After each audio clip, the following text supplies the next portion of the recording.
everyone, it's QuickyBaby and welcome back to World of Tanks, and today we've got the pleasure of watching UA3C Joker playing in the tier 10 British light tank. It is the Manticore, and Joker is going to have the highest spotting game of anyone that has uploaded their replay onto the What Replays website in the entirety of 2023. So sit back, relax. Today you're going to get a masterclass of light tank gameplay to show you exactly how you can min-max spotting on two of the most important maps for light tanks in the game, Prokhorovka and Malinovka. So firstly, you'll notice the equipment that Joker has decided to use. They're using a vision system, bond optics, and a bounty exhaust. This is the quintessential 3 equipment setup that a lot of players love to use on their high tier light tanks, which basically maximizes the amount of vision that they have, at least when they're not stationary, while also maintaining the most amount of camo. And the vision system will help them to be able to spot moving targets or just be able to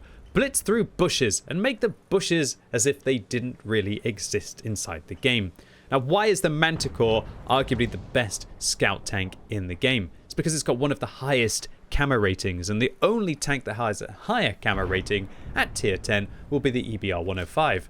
But the problem with the EBR 105 is it gets like about 340 or 350 meters view range. I think it's about 340 since they nerfed it.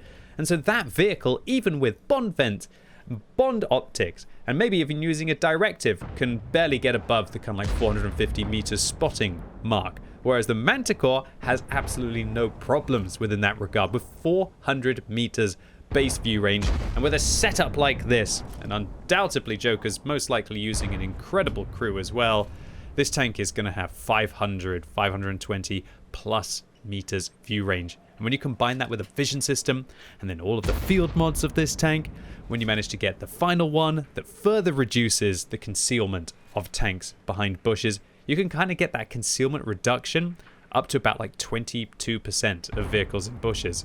So that can give you just a tremendous advantage. Now, the bush that Joker has decided to drive into at the start of this battle is an aggressive position. I wouldn't really recommend going here in all but the fastest or most sneaky, or hopefully both, light tanks. We can see that the enemy team, even though Joker hasn't been spotting anyone down the west, is already firing other obvious bushes that a lot of light tanks love to go into. But oh dear, the Manticore on the enemy team, even though they've got 2 marks of excellence, has made a catastrophic misplay. But what I love here is that Joker is actually going to advance. Realizing that they're getting up to about 50 to 55% camo on their Manticore, they can move while the enemy Manticore has had to have fallen back. And then that allows Joker to sneak into a position that the enemy would not have expected a Manticore to have ever been able to get into. The position here is in the enemy's half of the map. This is only the kind of position that usually the northern team light tank can manage to sneak into, but that is how you win a game of World of Tanks on Prokhorovka. Get forward, outspot the light tank, wait for them to make the fallback play once you've spotted them, and then advance to be able to get into a position that they thought that they could easily sneak into previously, because I wasn't spotted in this position previously, right? But now, because you've advanced forwards, the spotting will catch that enemy light tank, and as soon as the light tank is out, then things are about to get really spicy. And wow, Joker is just lighting up pretty much the entirety of the enemy team in this position. Couldn't do anything from further back. The bush is still enough to be able to hide even some of the tanks with the worst camo in the game, like the FE405 and the Type 5 Heavy. But now just look at the benefits that Joker is getting from this forward aggressive bush location. They're up to 9,500 spotting in the first 4 minutes of this game. And after a slow start, there's the 10k spotting. Joker is just absolutely obliterating the enemy team without even having to fire a single shot. The only way that Joker could really min-max this build even more is in their directive slot. They could take themselves, albeit a quite expensive directive to use. It is, it improves the designated target crew skill. And the way that it works, if you do manage to have a premium consumable and Brothers in Arms on your vehicle, then it will actually improve the designated target by more than 2 seconds. It'll probably be more like 2.5 seconds in total, because remember, designated target is affected by things like Brothers in Arms, premium consumable, and vents if you can put them on the Manticore. Although, you know, which module would you drop for vents within this regard? So that means that with a designated target directive, that you can actually keep your opponent spotted for 15 seconds. That's crazy compared to the 10 seconds base. And what you often find players doing is they naturally start to think about that 10-second spotting time. They go, okay, I've fallen back behind a ridgeline, count out 10 seconds, then I can poke up and I should be safe. However, when you've got designated target and when you've got the directive, it becomes 12, 14, or even 15 seconds with crew skills, which is absolutely outrageous because not a lot of people are actually counting out 15 seconds rather than 10. Wow, that was a bit of an unfortunate situation for Joker, but lucky there's no team damage in the game anymore, as Joker absorbs a shell from the Jagdpanzer E100 on their side. So Joker decides there's just not really enough vision up and towards the west, even though they're up to 15,000 spotting. Maybe they're just being cheeky, maybe they want to just keep going forwards and do the bush walk down this map. When I say work, I mean how much more work can you do in a light tank? Joker in the first 6 minutes of this battle has already managed to do more spotting than I've ever done in a single game of World of Tanks. And trust me, this replay is only just getting started. The STR-V103B on Joker's team is worried that the Manticore might get themselves spotted at this stage of the battle.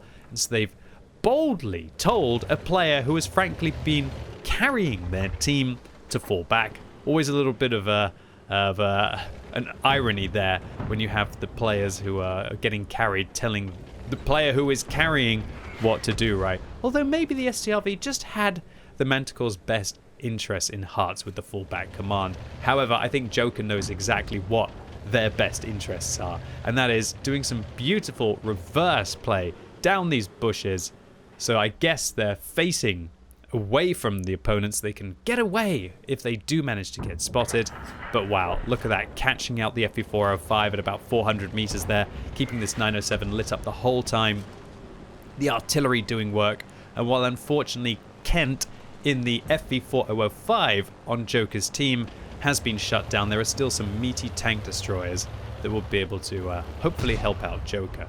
So the 907 comes forwards, fires a blind shell at the bushes there, I guess maybe expecting where Joker's going to be. But all that means is that they expose themselves from the east, and the IS-7 looks like they shoot them through the train tracks. And now, with the 907 vanquished, that will allow Joker to be a little bit more cheeky. And can you believe that he didn't get spotted by that E100 on the side? I'm not sure if that was down to the camera rating of the Manticore, if that was because the E100 was below the ridge. But I think Joker is just very excited right now, and they seem to not quite be clowning around in these bushes. And oh man, it's got to be a feels-good moment when the Jagdpanzer E100 on your team is giving you a thumbs up. Up to 17,000 spotting now, with 7,000 hit points left on the enemy team. And do you know what's really crazy about this replay is that if you rewind the video and you see how many hit points the enemy team had, Joker has done over half of the enemy's hit points in a tier 10 matchup in spotting. And it is just ramping up and up, now up to 19,000 spotting. Joker hasn't even been spotted in this game. The gorilla gets lit up. The gorilla loses all of their hit points. Joker up to above 20k. Joker nearly above 21,000. There it is, 21,000 spotting. Up now to, I guess, 22,000 with the Type 5 getting hit. Funnily enough, the Type 5 actually disappeared just before Joker received that spotting. So there's going to be some hidden spotting there on the Type 5 Heavy that we'll have to take a look at the post-game stats. Joker now finishing off the Object 261. Are they going to fire? Are they going to take the kill right now? They haven't actually been spotted this entire game. Ladies and gentlemen of the World of Tanks community, this is arguably one of the greatest and most clinical scout games I have ever seen. Joker took advantage, outplayed the enemy Manticore from early on in the battle, and just capitalized with at least 23,000 spotting done. So this was arguably one of the greatest, if not the greatest, scout games in World of Tanks history. And that's because Joker spotted all 15 players on the enemy team, doing just shy of 24,000 spotting. And the crazy thing is they did spotting to every single tank on the enemy team. And no, I'm not making a mistake. This is the Jagdpanzer E100 on their own team that they received a shell from. Count them, all 15 vehicles, spotting damage dealt to, meaning that this is the mother of all patrol duty medals as well. However, it's not just Prokhorovka that the Manticore can do well on, it is also going to be the other best map, Malinovka. So we're going to be checking out Spawnica from the NA server represent, playing in their tier 10 British light tank. And Spawnica is going to make their way in towards the middle of the map early with an aggressive bush start. I always feel a little bit funny about going into this bush early, but I like the way that Spawnica is located just towards the right. And that is because quite a lot of blind fires usually come in towards this location. When most people blind fire, I guess they're going to be shooting towards the center mass. You've got to be careful though, because the wily players on the enemy team will be able to immediately figure out where you are if you take this location. Especially if they're in a medium tank or a light tank and they're getting spotted earlier on in the battle, there's only one place that you could possibly be. So be careful with a bush location like this. It's aggressive, but it looks like Spawnica is managing to get the reward. Not only have they managed to light up 6 of the enemy's 15 tanks, but they've also managed to get 3,500 assistance. And practically the enemy team is being spawn camped right now, ironically by Spawnica, right? Maybe that's what their goal is here. So, Malinovka, one of those maps where if you really want to have big light tank games, it's not enough to just sit in a bush like this towards the mid or the latter part of the map. Or should I say the battle. You have to advance, hope your team manages to get the hill, and then if they manage to get the hill, there are far more opportunities that avail themselves to you. So Spawnica is just really set up here, just waiting for the battle to be able to develop. But if there's one thing I know about Americans, it's know that they're pretty good at just chilling, you know, waiting, you know, setting up maybe like a tail, what they call them, tailgates, having some barbecue possibly. But looks like Spawnica's actually put out the fire and decided that they want to actually advance to be able to get into this game. And it is the perfect time and the decision to do so. They haven't really got too much spotting since that early initial blast against the Object 780. And it's looking like Spawnica's team is going to be winning the hill. And a lot of that will be down to the pressure that Spawnica put on the enemy heavies early on in the battle by locking down vision against the 780, the T-57 heavy, and the Mouse. That has meant that they aren't able to get up on the hill comfortably, or at least healthily, which now means that Spawnica's heavy tanks will be able to win that position. And remember, once the hill is won, then this is the best possible bush to be able to use. Not only do you get vision down below the hill, quite often you can be spotting in towards the woods, and it's just a great position for also stopping your opponents from using the positions like the Bat Chat is in. Any tank destroyers in those scenarios, any medium tanks in those scenarios will do significant damage to your team up on the hill, or to prevent them from advancing down the hill. And your goal as a light tank is to prevent that.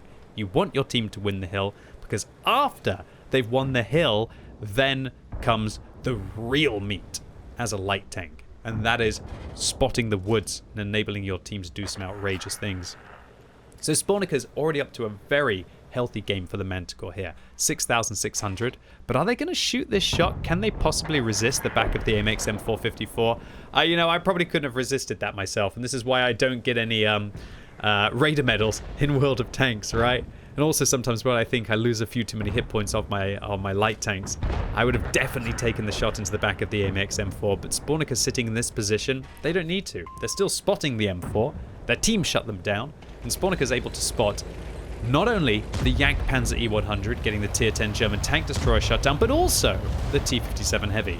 Okay, so now with the diminishing opportunities against the T-57 Heavy, this is what you want in your Manticore at the end of the game, or any of your light tanks when you're playing on Malinovka. Your team has won the hill, all of the enemy are camping below, and this is where Spawnica is going to turn a game where it was close into just being an absolute demolition of the enemy team. This is where the equipment loadout, and both games that you're going to see today have the same equipment loadout. Exhaust, coated optics, vision system is going to provide hyper view range to be able to spot into the woods, to be able to dig the opponents out, and the exhaust is going to make it so that Spawnica just remains hidden as well. You cannot set up your vehicle in a better way for these hyper scout matchups. And Spawnica is just now, wow, look at it, just, it's like inflation right now, right? With the way that we see this damage total increasing up to nearly 14,000 that we've seen make that 14,000 against the mouse. And there's still 5,000 hit points on the enemy team for Spawnica to possibly go after. Now, are they going to make a push play? They're on full hit points and their team is breathing down their neck from behind. So I guess Spawnica needs to be able to make a play to try and grab everything they can. Because if any of you are trying to go for marks of excellence in not only your light tanks but also your mediums, it's very important that you hopefully have those hit points later on in the battle, but also are willing to risk those hit points to have the astronomical gains. When you have multiple guns ready to fire, you should do everything that you can to try and get the spots, because boy, can they absolutely pay off. So Spawnica spots the final remaining medium tank on the enemy team, who gets obliterated. Another 1,300 spotting for Spawnica, up to 18k now that we've seen. And with the mouse falling, it looks like Spawnica is celebrating in the chat, and quite rightly so. But maybe could have picked up the kill on the mouse there at the end of the game. And another incredible round from 2023, where a Manticore has not even had to fire a shot, do any damage in the battle, but still manages to absolutely carry it. With Spawnica just showing you how to dominate vision on Malinovka. So Spawnica manages to spot 11 of the enemy team and does spotting to 14 out of 15 players, picking up 20,500 spotting in this game. That'll be about a 4% marks climb in this vehicle, and also makes a cool 200,000 credits profit with only one shot fired. So Spawnica and Joker, congratulations to you on two of the greatest scout games of all time, and we're lucky enough that they both happened in 2023. Thank you very much for representing the EU and the NA server and uploading your incredible games on the What Replays website, and thank you to Spawnica for putting QuickyBaby in the title as well. So I really hope all of you out there enjoyed the best light tank games of 2023, this absolute masterclass of scouting. If you did, give the video a thumbs up. If you hated it, give it a thumbs down. And as always, thank you so much for watching. You've been epic, and hopefully I'll see you soon.